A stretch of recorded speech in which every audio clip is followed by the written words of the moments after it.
Assalamualaikum warahmatullahi wabarakatuh. Perkenalkan, nama saya Amanda Putri Salsabila dengan NIM 232131084, kelas HPI 6B, mata kuliah HAM dan Gender. Saya akan menjelaskan materi 12 materi HAM dan Gender. Yang pertama ada pengertian dan prinsip dasar HAM atau hak asasi manusia. Merupakan hak fundamental yang melekat pada setiap individu sejak lahir dan tidak dapat dihilangkan oleh siapapun. HAM bertujuan menjaga harkat, kebebasan, serta hak-hak dasar manusia. Prinsip-prinsip HAM mencakup universalitas, berlaku bagi seluruh manusia, persamaan hak, non-diskriminasi, tidak dapat dicabut, tidak dapat dipisahkan, dan saling berkaitan satu sama lain. Di Indonesia, perlindungan HAM diatur dalam UUD 1945 serta UU Nomor 39 Tahun 1999 tentang Hak Asasi Manusia. Yang kedua ada pengertian dan prinsip dasar gender. Gender adalah konsep mengenai peran, tanggung jawab, dan fungsi yang dibentuk oleh masyarakat terhadap laki-laki dan perempuan. Gender sendiri berbeda dengan jenis kelamin yang didasarkan pada faktor biologis.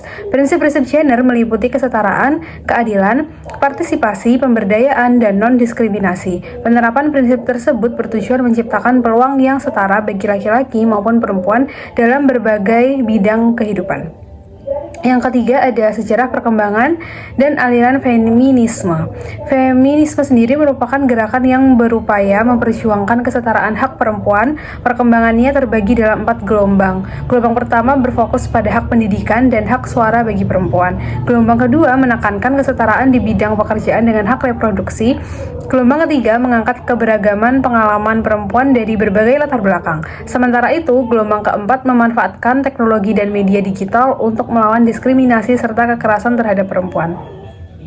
Beberapa aliran feminisme yang dikenal antara lain feminisme liberal, radikal, marxis atau sosialis, postmodern, dan feminisme Islam. Materi yang keempat ada HAM dan gender dalam hukum internasional dan nasional. Pengakuan terhadap HAM dan kesetaraan gender telah diatur dalam berbagai instrumen internasional seperti UDHR, CEDAW, ICCPR, dan ICESCR. Di Indonesia, jaminan tersebut tercermin dalam UUD 1945, UU Nomor 39 Tahun 1999 tentang HAM, UU Nomor 7 Tahun 1984 mengenai ratifikasi CEDAW, serta UU Nomor 12 Tahun 2022 tentang tindak pidana kekerasan seksual. Berbagai regulasi tersebut bertujuan memberikan perlindungan serta mencegah terjadinya diskriminasi. Materi yang kelima ada HAM dan gender ditinjau dari perspektif agama. Nilai-nilai agama mengajarkan bahwa seluruh manusia memiliki kedudukan yang sama di hadapan Tuhan. Dalam Islam sendiri, baik laki-laki maupun perempuan memiliki hak untuk memperoleh pendidikan, bekerja, beribadah, serta mendapatkan perlindungan hukum. Perbedaan yang ada tidak dimaksudkan untuk menunjukkan superioritas salah satu pihak, melainkan untuk saling melengkapi. Oleh karena itu, segala bentuk perlakuan diskriminatif bertentangan dengan ajaran agama yang menjunjung tinggi martabat manusia. Yang keenam ada HAM dan gender dalam bidang pendidikan.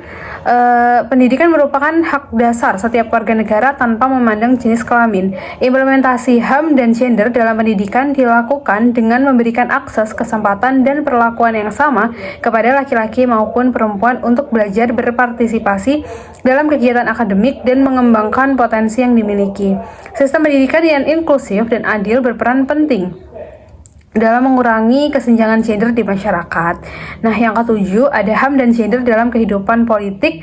Seluruh warga negara memiliki hak yang sama untuk berpartisipasi dalam proses politik.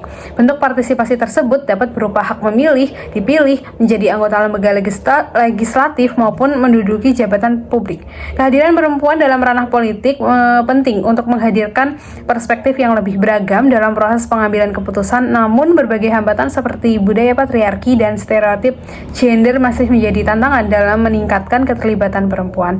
Yang kedelapan ada HAM dan gender dalam lingkungan keluarga.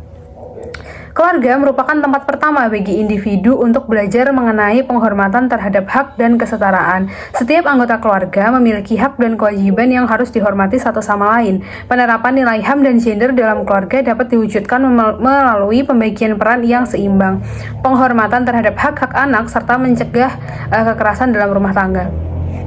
Kondisi keluarga yang harmonis akan mendukung terciptanya lingkungan yang aman dan nyaman bagi seluruh anggotanya. Yang kesembilan ada HAM dan gender dalam kehidupan sosial dan budaya. Dalam kehidupan bermasyarakat, setiap individu berhak mendapatkan perlakuan yang adil dan setara tanpa adanya diskriminasi. Masyarakat perlu menghormati keberagaman serta memberikan kesempatan yang sama kepada laki-laki dan perempuan untuk berpartisipasi dalam kegiatan sosial maupun budaya. Meski demikian, patriarki dan berbagai stereotip gender masih menjadi tantangan yang sering ditemui dalam kehidupan sosial. Yang ke-10 ada kekerasan berbasis gender terhadap anak dan penyandang disabilitas. Anak-anak dan penyandang disabilitas merupakan kelompok yang memiliki resiko tinggi menjadi korban kekerasan berbasis gender. Bentuk kekerasan yang dapat terjadi meliputi kekerasan fisik, psikologis, seksual, penelantaran, hingga eksploitasi. Kondisi tersebut umumnya dipengaruhi oleh ketimpangan relasi kuasa, kurangnya pengawasan, dan rendahnya kesadaran masyarakat. Oleh karena itu perlindungan serta dukungan sosial yang memadai sangat diperlukan untuk menjamin keamanan kelompok rentan tersebut kepada laki-laki dan perempuan untuk berpartisipasi dalam kegiatan sosial maupun budaya. Meski demikian, patriarki dan berbagai stereotip gender masih menjadi tantangan yang sering ditemui dalam kehidupan sosial. Yang ke-10 ada kekerasan berbasis gender terhadap anak dan penyandang disabilitas. Anak-anak dan penyandang disabilitas merupakan kelompok yang memiliki resiko tinggi menjadi korban kekerasan berbasis gender. Bentuk kekerasan yang dapat terjadi meliputi kekerasan fisik, psikologis, seksual, penelantaran, hingga eksploitasi. Kondisi tersebut umumnya dipengaruhi oleh ketimpangan relasi kuasa, kurangnya pengawasan, dan rendahnya kesadaran masyarakat. Oleh karena itu, perlindungan serta dukungan sosial yang memadai sangat diperlukan untuk menjamin keamanan kelompok rentan tersebut. Nah, yang ke-11 ada analisis gender. Analisis gender merupakan suatu pendekatan yang digunakan untuk mengidentifikasi adanya kesenjangan atau ketidakadilan antara laki-laki dan perempuan dalam kebijakan, program, maupun kegiatan tertentu. Analisis ini dilakukan dengan menilai aspek akses, partisipasi, kontrol, dan manfaat yang diperoleh masing-masing kelompok. Hasilnya dapat digunakan sebagai dasar dalam menyusun kebijakan yang lebih adil dan responsif terhadap kebutuhan seluruh masyarakat.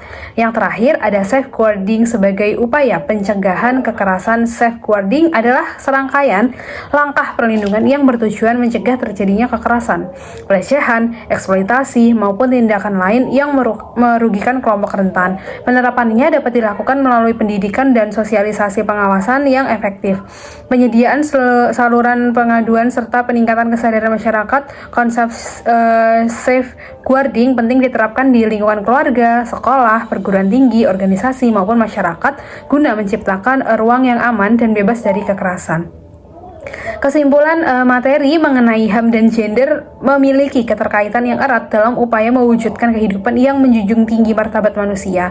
HAM menjadi landasan utama dalam perlindungan hak-hak setiap individu, sedangkan perspektif gender membantu mengidentifikasi serta mengatasi berbagai bentuk ketidakadilan yang masih terjadi di masyarakat.